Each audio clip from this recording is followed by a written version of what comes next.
kwantar da hankalinki mama, lamarin akwai ban kyama, zalunci yana daɗa girma, rayuwa tana ƙonewa, zance ya kare, haƙƙi na 'ya'yanmu mun kare, wani ya zo ya ture, ginin da muka yi katafare, laifin wane ne, wasu sun ce na iyaye ne, koma mai ne, aina ga su mata ne.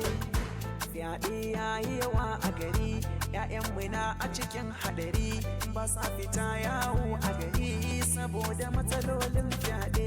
Menene abin sha'awa a jiki, 'ya'ya ƙanana da babaki, kasawa cuta kazanta jiki, baba ka ci amana dan mata iyaye ne su, hakkinsu an takewa. Allahu kai kare su, mutuncinsu shine nawa.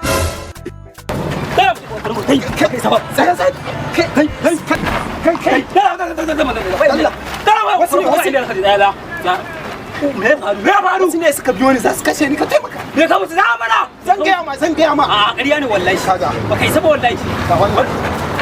Mata iyaye ne su, hakkinsu an takewa. Allahu kai kare su. Kaga zo. Lafiya ne ke gudu makamai haka. Ba ga wani ya wuce cikin gurin ba? Ya wuce. To daya tuku. Me ya muku za? Allah ina yake. Ina yake ba kai ya muku da yanku da makamai. Kaga fyaɗe yayi ya sa muke neman shi. Fade. Fade. Kaga wannan ba shi da lafiya. Da Allah ku zo mu yi nan. Ina ganin yayi da Allah. Mi nan da Allah. Mata iyaye ne su, hakkinsu an takewa. Allahu kai kare su,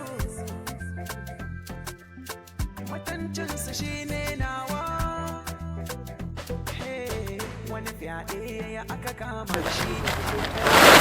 Wayo Allah. Ina suke?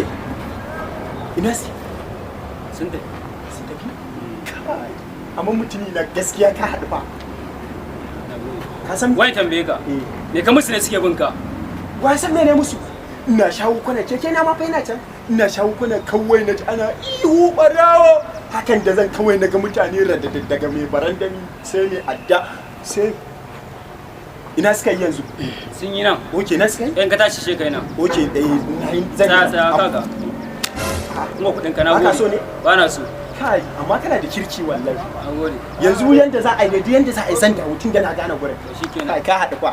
Ta wanke shi duk wanda ya yi fyaɗe maka kai hukuma da kayan mu, in sun yi kyale shi mu kama mai yanka da hannun mu za mu kare kan